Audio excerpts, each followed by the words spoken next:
Milanesa Napolitana is Argentina's version of veal parmesan, starting off with breaded steak and then topping it with ham, tomato sauce, and cheese. What started out as a mistake ended up being one of Argentina's most famous and most delicious dishes. If you want the recipe, keep watching. As I explained in my previous video, how to make breaded steak in the oven. To make milanesas, all you have to do is take thin pieces of steak, in this case sirloin tip, dredge them in flour, and then put them in beaten egg.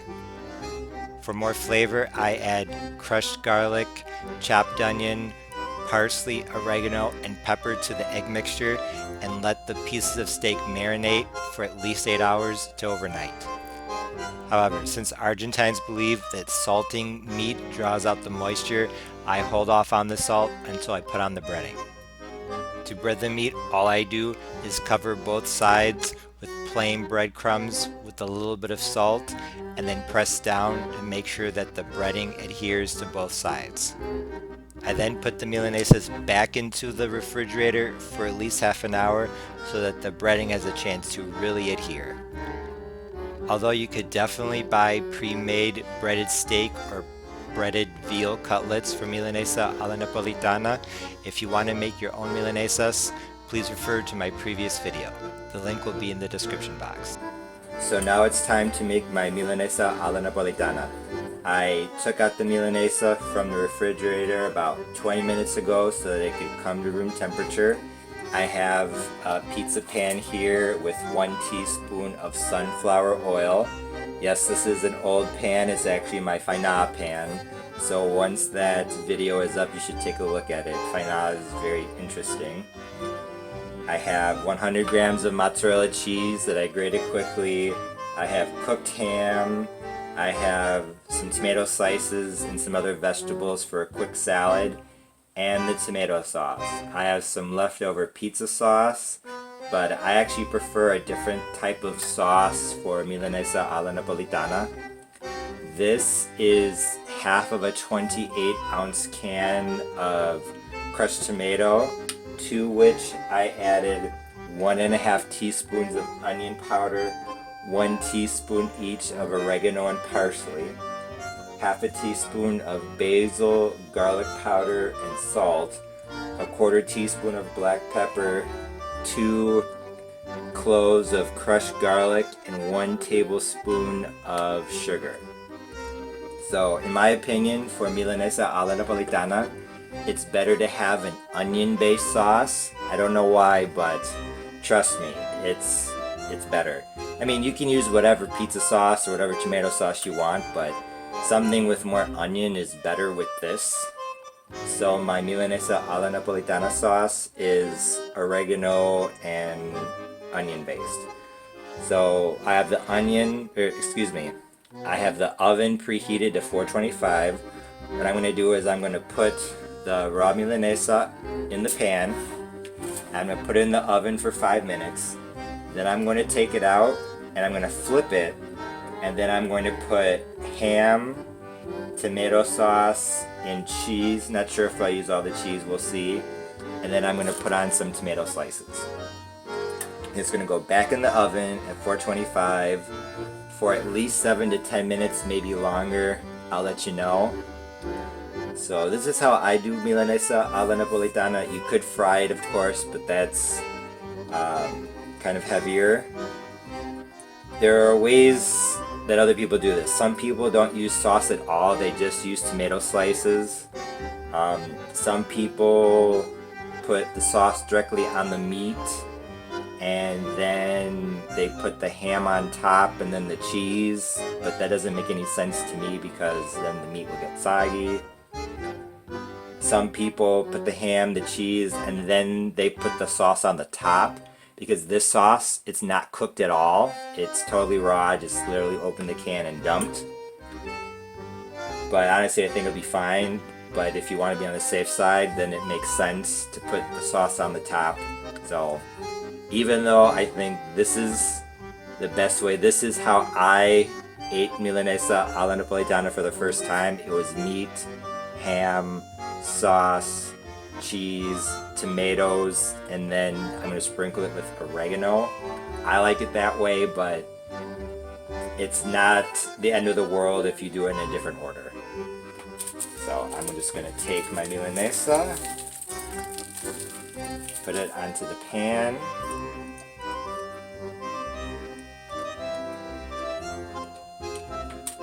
and then this will go into the oven first off for 5 minutes. For more information about this as well as other Argentine and Southern recipes, please visit my website parnellthechef.com. So I just took out my milanesa and I flipped it immediately. I tore it a little bit here so that it wouldn't be sticking up, so to be flatter, and also so that you could see that it is on its way to cooking. Now what I'm going to do is I'm going to put on the ham.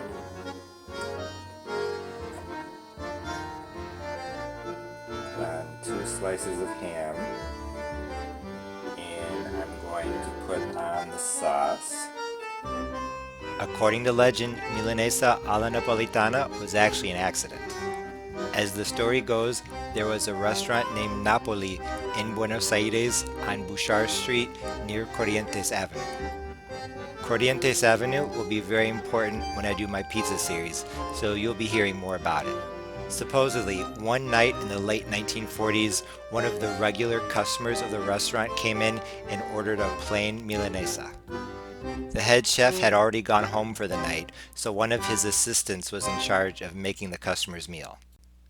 Unfortunately, the inexperienced cook burned one side of the Milanesa while frying it and started to panic because there weren't any other Milanesas in the restaurant. However, he then had the idea of covering the burned side with ham, tomato sauce, and cheese, and then putting it into the oven to melt the cheese. The customer was said to have liked it so much that the restaurant added it to its main menu as Milanesa alla Napolitana and made it the specialty of the house. However, Daniel Balmaceda, a historian of Argentine culinary history, said that the restaurant Napoli never existed. So the story may be completely false. I like the way that the cooked tomatoes taste on my Milanesa alla Napolitana. Just in general, the contrast with the tomato sauce and everything is very good. So I'm going to put on some tomato slices. But if you don't have any, do not feel obligated to do this. So now this will go back in. Don't forget to follow me on other social networking sites like Facebook, Twitter, Instagram, and Pinterest. So I literally just pulled it out. It was in for 10 minutes on the second side. So what I'm going to do now is I'm just going to scoop it onto the plate. It actually worked out being kind of oddly shaped because it'll fit with the salad.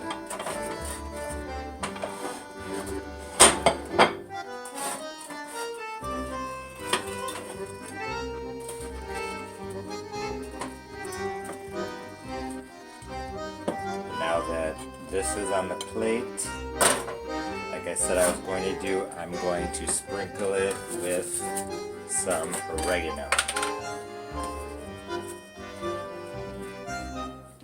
It's still nice and hot. My Milanesa alla Napolitana with a salad of turnip greens, which it's not very Argentine, but oh well. And some red cabbage, onion, and tomato. So this is how I ate Milanesa alla Napolitana for the first time. It has a special place in my heart because it's the first truly classic Argentine dish that I ever ate in Argentina. And it's the first dish, I don't know if I made some type of dessert before. This actually might be the first Argentine thing I ever made, ever. So, like I said, it has a special place in my heart. So, here you have Milanesa alla Napolitana. Buen provecho. Even if the restaurant Napoli never existed, historians agree that the dish Milanesa alla Napolitana is the result of Italian-Argentine fusion cooking. It's basically a pizza on top of a piece of breaded steak, and it's absolutely incredible. There are truly no words to describe how delicious this is. The breaded steak milanesa itself is very flavorful because it's soaked overnight in eggs and herbs. Although the ham adds a bit of flavor, its main purpose is to keep the tomato sauce from making the milanesa itself soggy. The combination of tomato sauce and cooked tomato slices is amazing, the tomato slices adding freshness and juiciness. Although the tomato sauce was raw, it cooked a bit in the oven without overcooking, so it was just perfect. As I've already said multiple times, Milanesa alla Napolitana is one of the most delicious things I have ever eaten. It should come as no surprise that the famous Argentine soccer player Lionel Messi says that Milanesa alla Napolitana is his favorite dish. If you've never made any of my recipes before, please make this one. It's different enough to be unique, but familiar enough to not be odd. Although I make my own milanesas and my own sauce, you could buy pre-made milanesas and pre-made sauce and it would still be delicious. This would be perfect for a Sunday dinner, a cheat day, Thanksgiving, Easter, or any other day. I have made it for Thanksgiving in the past and there were no complaints. Thanks for watching my recipe video. Please be sure to like, share, comment, and subscribe, as well as visit my website parnellthechef.com. And don't forget to follow me on social media. Once again, thanks for watching.